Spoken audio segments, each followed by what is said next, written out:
Hey guys, today we're going to be looking at the end of the ambitious card routine. So this is part 3 of my tutorial. If you haven't seen the previous episode, which was part 2, I'll link it in this top right hand corner of the screen, go and check it out. But in that one we covered the middle of the routine, so all the different things that you might want to put in the middle of your routine. And today we're going to be looking at the very end, so how to end the routine with some really powerful material. So that's what we're going to be looking at today. Let's get into it.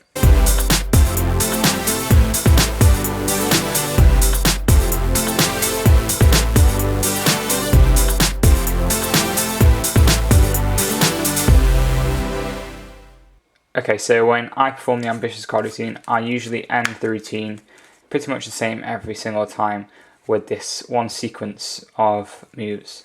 So what's going to happen is I'll usually get the spectator's signed card and I will apparently lose it in the deck, and what will happen is the card will jump into my mouth. So that's the first step. I think I did that in the performance for the ambitious card routine as well. If you haven't seen the performance video, again I'll link it on screen right in this top right hand corner, go and check that out. But so the card is going to go and end up in my mouth at one point, and then from there I'm going to put a bend in the card. It's going to go back into the deck and it's visually going to jump to the top. So that's the sequence of moves that I usually end the routine with. I will be covering some other material as well, but that's the main material that I'm going to be teaching in depth in this video. I think it's a really powerful way of ending the routine. So let's get into how to do that routine. Okay, so to begin this final sequence of moves, to complete the routine, you need to have the spectator's card on top of the pack. So you've just finished the middle of the routine and you've made the card jump to the top, and then this is what's going to happen. If you've watched the second part of the routine, you will know what I'm about to do. So that's why I strongly advise you go and watch part 2 of my tutorial, but I'll cover it again very quickly. You have the spectator's card on top, and what you're actually going to do is you're going to turn it face up.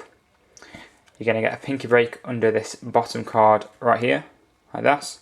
So I'm just going to pinky pull down. Once I've got a break under that card, I'm going to transfer that to a thumb break with a biddle grip.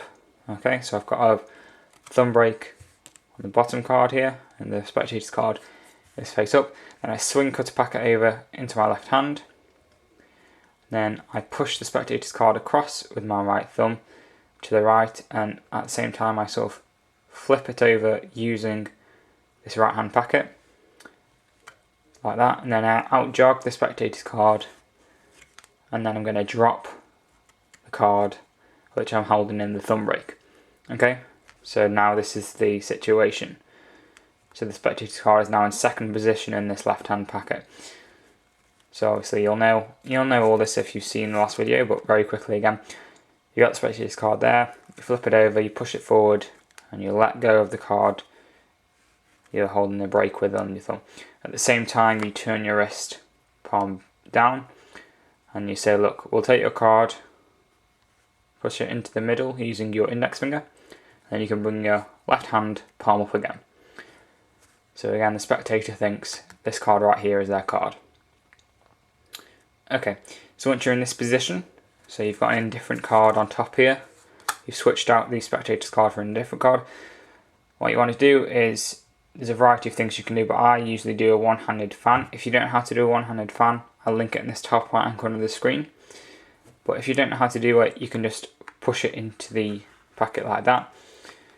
But what's going to happen is you want to take this indifferent card and place it halfway into the fan or the deck, anything like that. And while you do this, you say to the spectator, look, I don't want you to think there's anything suspicious going on about how I push your card into the deck. I don't want you to think I do any special moves when I push it in. So look, we'll take your card, we'll push it in halfway, just square it into the pack for me. So that's sort of the excuse, the misdirection you're going to use to allow you to sneak this card into your mouth, because that's the spectator's card. So you say, look, I'll even give you the option of squaring it into the pack, so there's no breaks or anything like that. So you put it halfway in, and then you offer the pack to the spectator to push this card into the deck. At the moment they start pushing the card into the deck, you bring your left hand upwards, use your left thumb to out jog this card, side jog this card a bit. And this top right hand corner here, you're just going to place that in between your teeth. So the front teeth, you just pinch the card in between those, or you can pinch it between your lips, anything like that. So just to hold it in place in your mouth, okay? Okay, so one thing you might be worried about when you're doing this is the spectator peeking this card that we put into the packet, because obviously this isn't the spectator's card and we're trying to make them believe it is. So if they were to see what this card is, the effect is going to be pretty much ruined because they know something's happened and you've cheated them basically. But there are ways around this. One way around it is simply, if you think one spectator is going to cause trouble, they're just out to ruin the trick, don't ask them to push the card in. Simple as that. Ask another spectator who's enjoying the magic and is not out to ruin the trick. And if you're performing to one person and they're just trying to catch you out, then you can. There are other ways around it, as I'll go into now. What you can do is you can tilt the deck down like this, and this makes it much harder for the spectator to try and get a line of sight to be able to see the identity of this card, because obviously they can't just crouch down and try and see, and they also can't bend the card upwards because it's much harder for them to bend the card into a position where they can see what the card is. Thirdly, if you push the card in about 3/4 of the way instead of, say usually you might push it in that much and tell them to square it up if you trusted the spectator, but if you don't trust them, maybe push it in about, that's a bit much, maybe that much, like that, so there's much less of the card peeking out. This makes it harder for them to look at because there's less of the card to bend, so instead of bending it like that, they can only bend it like that much, and also it means they've got less of a job to do, so they haven't got as much excuse to try and maneuver the card and look at what it is. But in all the times I've performed this trick, no one has ever tried to look at the identity of the card, so just don't worry about it, would be my advice. But those are some tips that you might be able to use. Okay, so once you've had the spectator square up the card into this packet and you've put the spectator's card in your mouth, what's left to do now is the reveal. So what you're going to do is you're going to square up the pack like this, and something you don't really want to do at this point is talk too much. If you talk too much, obviously your lips are going to move a lot and the card might end up falling out of your mouth. It has happened to me in the past, and it's just not good because obviously it ruins the surprise and the effect has a lot less impact.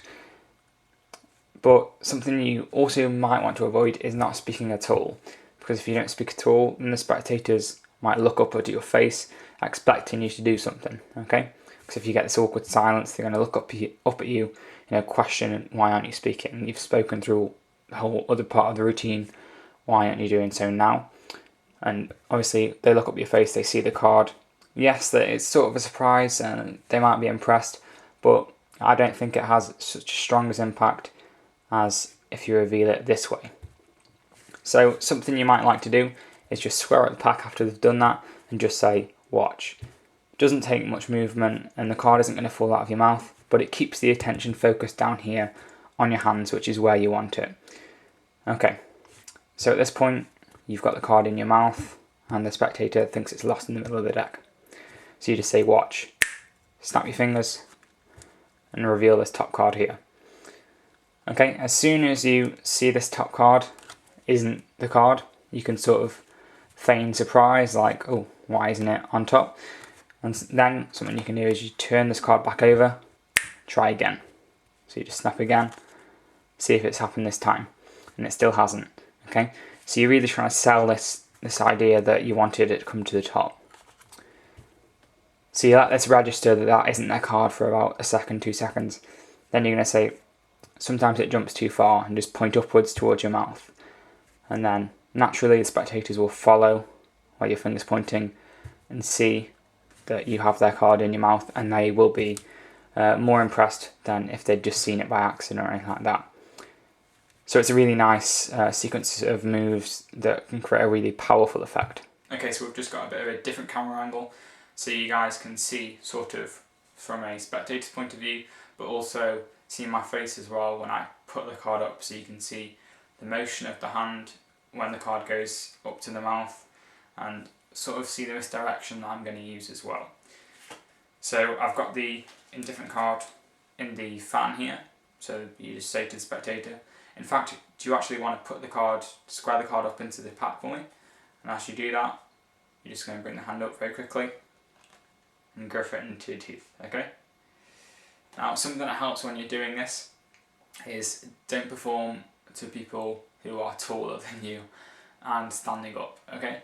Because if they're taller than you, they're already looking down to see, and it's very obvious to them if they're taller than you and you're both standing up. It's very obvious, sort of the big motion with the hand to come up to the mouth.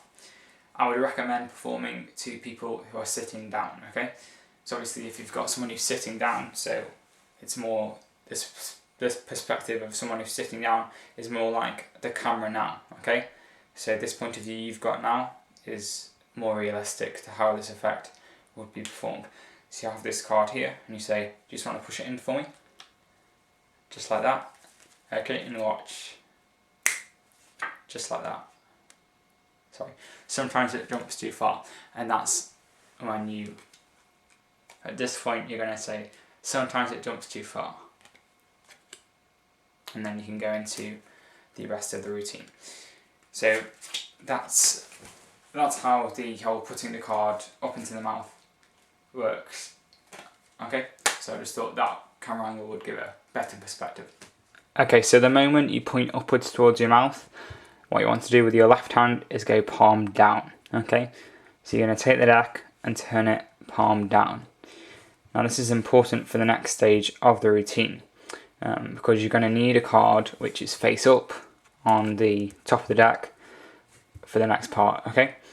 So what's happened is you've turned the top card face up, which the spectators thought was going to be their card. Obviously it's not. You say, look, sometimes it jumps too far, point upwards and then turn your wrist palm down. So it's very important you don't turn this top card back over after you've done the card to mouth sequence, okay?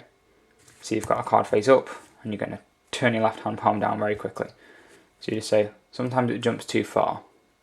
Just like that. Okay? And naturally, the spectators will look up at the mouth and just forget all about what's going on in the deck. Okay? So then you spend about 5 seconds, saying, look, the card was in my mouth. You take it out, show everyone. Everyone's reacting. At this point, they've forgotten completely. They've completely forgotten that there's a card face up on top of the deck. Okay? They're not thinking about that. They assume you've turned it back over. That's if they remember that you turned it over at all. Okay, so don't worry about people knowing this card is face up, they won't. Okay, so as long as you turn it over quickly and you're not standing there with a card face up on top of the deck, it's fine. No one remembers that there's a card there. So you've said the card's in your mouth, you've taken the card out of your mouth, you're showing people, and then you say, look, I'll make it even easier for you to spot what happens. And this is what you do. You turn the spectator's card face down and you're going to slide it onto the bottom of the deck, okay? So it's the top of the deck, but it's the bottom as you're holding it now. Because you're holding the deck face up and you put the spectator's card on the bottom like this. So it's going on top of this face up card here, which means when you turn it over it's going to be in second position, which is what we want. But the spectator has just forgotten about that. So we slide it onto the deck like this. And you say, look, I'll make it even easier for you to see what happens. Once the cards are completely square on the face, so you can't see two cards, once they're completely square, you can turn the left hand back, palm up.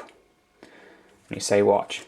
Then you're going to riffle and get a break under both face up cards. So you get a pinky break, like that.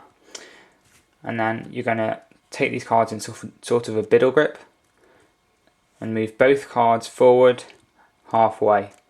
Okay, so you move them both forwards until half of the, pretty much exactly half of the card is extended over the front of the pack, like this. Okay, and you know it's halfway if you're using a bicycle pack because you can see the halfway point where that circle is in the middle. Okay. So that's the middle. I'll move it right there. Okay. find the middle, move both cards forward together. It's very important you keep both cards perfectly aligned when you do that. So I'll just go through that again. The card's in your mouth and you're holding the pack face up, palm down. And you say, look, I'll make it even easier for you to see what's happening. Watch. And then you've moved it towards the middle like that. The next thing you're going to do is put a bend in both of these cards, okay? But the spectator thinks it's just their selection. So you say, watch, I'll put a bend in the card. And you're going to bend both cards like this. So you bend both cards like that. And what you want is, you want the edges of the short edges of the cards to touch each other. So this is why we were making sure that exactly half of the card was extended over. So you get a nice bend, which is about halfway. Okay. So you bend it like that, keeping both cards together as you do so. And once you've put a good bend in the card, you're going to come back up with your right hand. So there's pretty much a 90-degree angle in the card now. And at the same time, you bring the cards up and sit them on top of the pack face down. Okay, so you're going from here to here. You turn both cards face down again. And then you move forward and you regrip the entire deck in a biddle grip in your right hand. Okay, from here, you take the bottom portion of the pack in your left hand, you just pull it off like that with your left hand. And what you're going to do is you apply pressure with your index finger of your right hand. You apply pressure with it like that, so the cards don't stick up because they've got a bend in now. And at the same time, you take your left thumb and you pull the top card across. Now obviously the spectator can see that this card has got a bend in it, and they are certain that this is their card because you've just put a bend in it, and now the card with a bend in is right there. Really, the spectator's card is here, but because we're putting pressure on it with the index finger, they don't know that, okay? So they think their card is here, and they say, watch, put it in the middle of the pack, and you slam all the cards in your right hand on top of it. So you sandwich their card in the middle. Then you regrip into this position right here. So you want your left thumb on the left hand edge and all your other fingers on the right hand edge. And with enough pressure, you can sort of keep the top card square, so it's not bent upwards like that. So you've got pressure with your index finger here, you push it down, and then you're going to grip the cards with your thumb and fingers while you're putting pressure with the index finger. And this keeps the top card down. All that's left to do is snap the fingers, and at the same time you snap the fingers, you just release the pressure you're putting on with the fingers. So you'll get that sort of effect. And it really appears that the card has jumped. Okay, because the card will go from flat to bent like that. And you can see it's hard to get the angle because the camera is sort of pointing at a bit of an angle. But if you do it at the spectator's eye level, they can really see the bend in the card happen. And you sort of, if you have a big enough bend, the card will sort of jump on its own. So it's the most visual thing that this routine offers, because it really does appear the card has jumped. And once the card has jumped and the bend has appeared, you can just turn over that card and say, look, your card jumped to the top. And you can end the routine that way. Okay, so that was how I finished my ambitious card routine most often. However, there are different endings that you might be interested in as well. I'm not going to teach those in this video, but I will just tell you where you can find them and give you the names of some other endings so you can go and research those yourself. So one really great ending is by Jay Sankey. It's called Paperclip. It's probably my favourite ending to the ambitious card when you've had the card signed. So Paperclip is a really amazing effect because basically what happens is you have a folded up card in a paperclip on the table the entire time, and at the end of the routine you pick up the paperclipped card and reveal inside the paperclip folded up is the spectator's signed card. So it's a really great ending. It's called Paperclipped by Jay Sankey. So you can just type that into Google, and I think it's on Amazon, all those Penguin Magic, all those different magic websites probably stock it. So you can go and check that out for sure. And also another thing by Jay Sankey, which is really great. He taught on 52 Cards channel a couple of weeks ago. It's where the deck gets wrapped in an elastic band, and even under those conditions the spectator's card rises to the top. So I'll link that video on screen and down in the description below. You might want to go and check that tutorial video out, because that's a really good kicker ending to your routine. Okay, so those are a couple of other different things that you might want to look at when you're ending your ambitious card routine. Okay guys, that's going to be it for this video. If you did enjoy this series on the ambitious card routine, so the performance and the 3-part tutorial, make sure to leave a comment and tell me what you liked about it, and if you want to see more of these sort of really in-depth tutorials in the future. And make sure that if you've got any requests for tricks or tutorials that you want me to look at in future videos, make sure to leave those down in the comments as well, and I'll see what I can do to get you guys those tutorials that you want, because I really want to produce content that you guys want to watch and not stuff that I think you might enjoy. So if you did enjoy the video, don't forget to leave a like, favourite, comment and subscribe. And if you'd like to keep up to date with what's going on my channel, make sure to check out my Twitter and my Instagram. Links will be down in the description below. So as always guys, this has been Complete Deception, and I'll see you later.